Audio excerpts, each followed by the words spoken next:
Bismillah, Assalamualaikum warahmatullahi wabarakatuh. Rabbi shrah li sadri wa yassir li amri wahlul 'uqdatam min lisani yafqahu qawli. Allahumma sholli ala sayyidina Muhammad wa ala ali sayyidina Muhammad.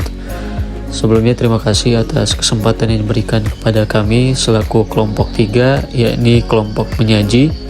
Pada kesempatan ini kami akan mempresentasikan materi dari hasil diskusi kami, yakni tentang materi realitas sosial dan data kualitatif. Dan adapun untuk anggota kelompok 3 yang terdiri dari saya sendiri, Rizal Ambo sebagai moderator pada hari ini, dan yang kedua adalah Azahra Talita Nurnanlohi, ketiga Roslinda S. Kasuma, dan yang terakhir adalah Salmi Kaulika Pakaya.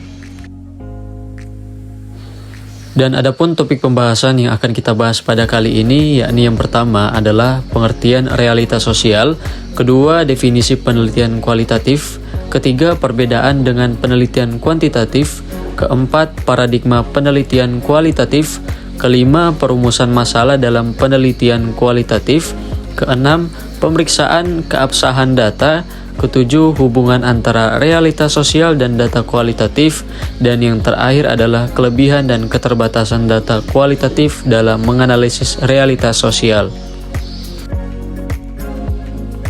Baik, untuk materi pertama adalah pengertian realitas sosial. Realitas sosial merupakan sebuah konsep yang merujuk pada fenomena yang terjadi dalam kehidupan masyarakat dan dibentuk melalui interaksi antara individu yang dimana mencakup tradisi, nilai, norma, dan institusi yang menjadi perkat dan membimbing perilaku anggota dalam suatu kelompok sosial. Selanjutnya, realitas sosial menurut para ahli. Menurut Peter Ludwig Berger dan Thomas Luckmann, realitas sosial adalah kualitas yang berkaitan dengan fenomena yang kita anggap berada di luar kemauan kita. Jadi, realitas sosial adalah segala fenomena atau kenyataan di masyarakat yang terjadi di luar diri kita atau bukan kemauan diri sendiri yang tidak bisa kita hindari. Selanjutnya, definisi penelitian kualitatif. Penelitian kualitatif adalah penelitian yang bermaksud untuk memahami fenomena tentang apa yang dialami oleh subjek penelitian secara holistik dan dengan cara deskripsi dalam bentuk kata-kata. Selanjutnya adalah definisi penelitian kualitatif menurut para ahli.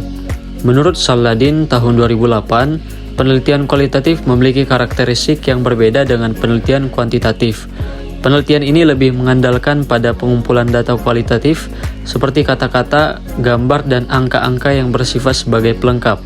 Proses penelitian dilakukan melalui interaksi langsung mulai observasi, pencatatan, dan penggalian sumber-sumber yang berkaitan dengan peristiwa yang diteliti. Perbedaannya dengan penelitian kuantitatif. Penelitian kualitatif tidak terlalu fokus pada angka atau nilai dalam pengumpulan variabelnya. Tidak melakukan pengujian menggunakan metode statistik, bersifat elaboratif, dan terstruktur seperti penelitian kuantitatif, dan memiliki opsi yang lebih sedikit dibandingkan dengan penelitian kuantitatif. Paradigma penelitian kualitatif adalah penelitian yang menempatkan manusia sebagai subjek penelitian. Paradigma ini mengandung humanistik karena menjadikan manusia sebagai subjek penelitian di dalam fenomena atau peristiwa yang akan diteliti. Paradigma ini memandang bahwa kenyataan itu hasil konstruksi atau bentukan dari manusia itu sendiri. Selanjutnya, paradigma penelitian kualitatif menurut para ahli. Menurut Kuhn pada tahun 1990, paradigma penelitian adalah sepakat keyakinan dan persetujuan bersama antara ilmuwan mengenai bagaimana sebuah masalah harus ditangani dan dipahami. Menurut Kuba dan Lincoln pada tahun 1928 berpendapat bahwa paradigma penelitian merupakan cara peneliti untuk memahami permasalahan tertentu dengan kriteria untuk dapat menguji guna ditemukannya permasalahan. Paradigma penelitian kualitatif juga memiliki beberapa terminologi filosofi seperti epistemologi, ontologi, metodologi, dan aksiologi. Selanjutnya, perurusan masalah dalam penelitian kualitatif. Perurusan masalah dalam penelitian kualitatif merupakan langkah awal yang krusial dalam menentukan fokus penelitian, merumuskan pertanyaan yang relevan, serta mencapai tujuan penelitian yang efektif. Penelitian kualitatif berawal dari masalah dan dilakukan untuk menjawab masalah. Memilih satu masalah yang dapat diteliti atau researchable dan merumuskannya secara benar diakui sebagai hal yang tidak mudah. Seorang peneliti atau calon peneliti dapat memulainya dengan mencari suatu teka-teki yang harus dipecahkan atau diberi jawaban dalam bidang ilmu yang ditekuni. Yang keenam, pemeriksaan keabsahan data. Pemeriksaan keabsahan data bertujuan untuk memastikan bahwa data yang dikumpulkan dapat dipercaya, relevan, dan dapat diandalkan untuk mendukung temuan dalam penelitian kualitatif. Dan yang ketujuh, hubungan antara realitas sosial dengan data kualitatif. Realitas sosial memiliki hubungan yang erat dengan data kualitatif dalam konteks penelitian. Realitas sosial adalah pengetahuan yang bersifat keseharian yang hidup dan berkembang di masyarakat sebagai hasil dari konstruksi sosial. Dalam hal ini, realitas sosial dapat berperan sebagai data kualitatif dalam penelitian meskipun subjektivitas dapat terjadi dalam realitas sosial. Hal ini tersebut tetap dapat dipakai sebagian dari realitas masyarakat yang diteliti.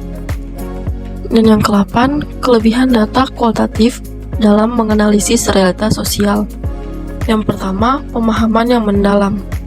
Metode kualitatif memungkinkan peneliti untuk memahami fenomena sosial secara lebih mendalam melalui pengumpulan data yang mendetail dan interpretasi terhadap data yang diperoleh, sehingga hal ini memungkinkan peneliti untuk mengeksplorasi makna dan perspektif yang terkandung dalam fenomena sosial tersebut.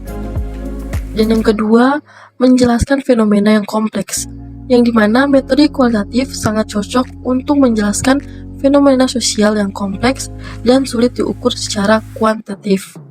Karena metode ini memungkinkan peneliti untuk menangkap konteks dan kompleksitas fenomena sosial tersebut, sehingga dapat memberikan pemahaman yang lebih utuh. Dan yang ketiga, memberikan data yang berkualitas. Metode kualitatif juga memungkinkan peneliti untuk mengumpulkan data yang mendalam dan berkualitas, yang dilakukan melalui teknik seperti wawancara, observasi, dan analisis, sehingga hal ini memungkinkan peneliti untuk mendapatkan pemahaman yang lebih mendalam tentang realitas sosial yang diteliti.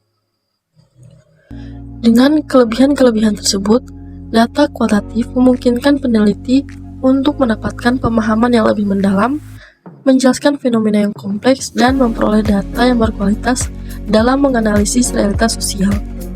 Selain memiliki kelebihan, data kualitatif dalam menganalisis realitas sosial juga memiliki keterbatasan, yaitu yang pertama, subjektivitas. Data kualitatif seringkali bersifat subjektif karena dikumpulkan melalui observasi, wawancara, dan interpretasi. Hal ini dapat membatasi generalisasi dan objektivitas dalam analisis realitas sosial. Dan yang kedua, keterbatasan dalam generalisasi. Karena data kualitatif cenderung bersifat mendalam dan konseptual, maka generalisasi terhadap populasi yang lebih luas dapat menjadi sulit. Sehingga hal ini membatasi kemampuan untuk membuat klaim yang berlaku secara umum. Dan yang ketiga, waktu dan sumber daya. Pengumpulan dan analisis data kualitatif seringkali membutuhkan waktu yang lebih lama dan sumber daya yang lebih besar dibandingkan dengan kuantitatif. Hal ini dapat menjadi keterbatasan dalam menganalisis realitas sosial secara menyeluruh. Dan yang terakhir, keempat, keterbatasan dalam pengukuran. Data kualitatif cenderung sulit untuk diukur secara kuantitatif, sehingga hal ini dapat membatasi kemampuan untuk membuat perbandingan yang kuantitatif antara berbagai aspek realitas sosial. Berikut review jurnal kelompok 3 dengan judul Studi Etnografi Akuntabilitas Spiritual pada Organisasi Gereja Katolik yang Terinkulturasi Budaya Lokal dari jurnal Akuntansi Multiparadigma. Tahun jurnal 2011, volume 2 dengan nomor 1, halaman 1 sampai dengan 185. Penulis Fransiskus Randa, Iwan Triguyono, Unti Ludikdo, Ego Ganis Sukoharsono, dengan reviewer Sami Kaulipakaya, Azahra Talita, Roslinda Kasuma, dan Rizal Ambo. Fenomena penelitian. Fenomena penelitian dari artikel ini adalah studi etnografi tentang akuntabilitas spiritual dalam organisasi gereja Katolik yang terinkulturasi dengan budaya lokal. Tujuan dari penelitian ini adalah untuk mengungkapkan praktik akuntabilitas spiritual dan merekonstruksi konsep akuntabilitas spiritual dari nilai budaya lokal melalui pendekatan interpretif dan metode etnografi pada sebuah komunitas organisasi gereja Katolik. Metode penelitian ini menggunakan pendekatan interpretif dan etnografi sebagai metode risetnya untuk menggali konsep akuntabilitas spiritual dalam konteks tersebut dengan fokus pada praktik akuntabilitas spiritual yang diperoleh dari umat dan para pemimpin gereja serta rekonstruksi konsep akuntabilitas dalam kerangka nilai budaya lokal. Permasalahan dari artikel ini adalah keterbatasan dalam cakupan penelitian pada organisasi gereja Katolik yang relatif tertutup dan hierarki, sehingga praktik akuntabilitas spiritual dalam organisasi tersebut tidak banyak diketahui oleh publik. Selain itu, terdapat kekhawatiran terhadap hancurnya budaya lokal akibat imperialisme dan kolonialisme dalam pewartaan karya keselamatan gereja, yang mendorong perlunya konsep inkulturasi untuk mentransformasi nilai-nilai kebudayaan otentik secara mendalam. Hasil penelitian. Hasil dari penelitian ini terbagi menjadi dua. Yang pertama, deskripsi dan pemaknaan praktik akuntabilitas spiritual yang diperoleh dari umat dan para pemimpin gereja, serta rekonstruksi konsep akuntabilitas dalam kerangka nilai budaya lokal. Pembahasan dalam artikel ini menyoroti pentingnya proses inkulturasi yang memadai untuk membangun akuntabilitas spiritual gereja Katolik yang dapat diterima secara baik, sehingga gereja dapat menjadi berbudaya lokal namun tetap dalam kerangka iman dan struktur gereja universal. Dalam konteks ini, penelitian ini bertujuan untuk menggambarkan dan memaknai praktik akuntabilitas spiritual dalam organisasi gereja.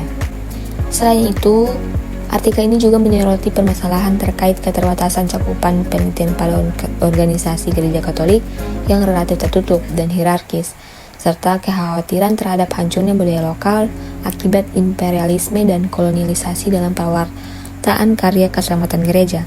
Hal ini mendorong perlunya konsep inkulturasi untuk mentransformasi nilai-nilai kebudayaan otentik secara mendalam.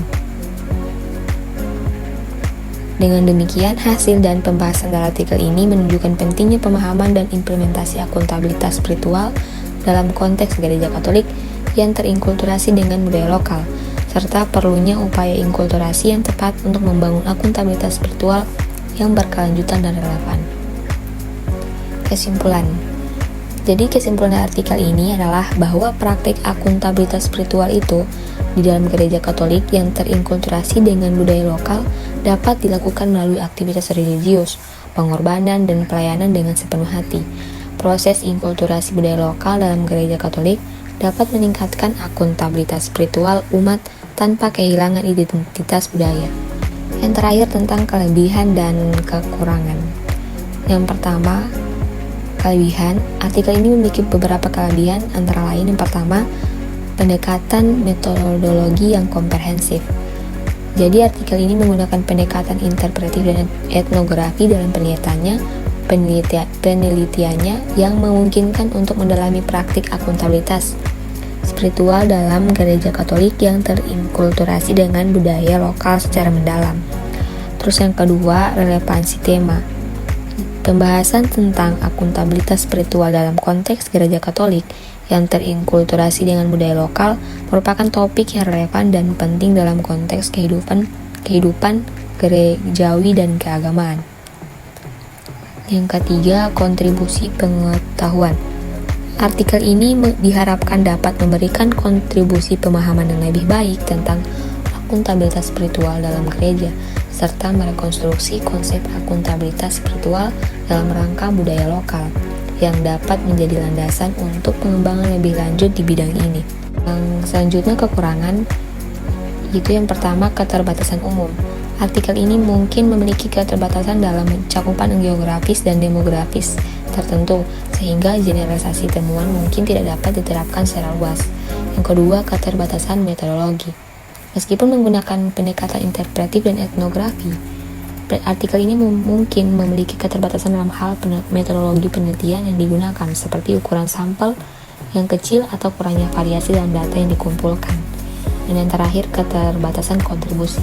Artikel ini mungkin tidak memberikan kontribusi yang signifikan dalam pengembangan teori atau praktik akuntabilitas spiritual di luar konteks yang diteliti, sehingga relevansinya mungkin terbatas pada lingkup tertentu.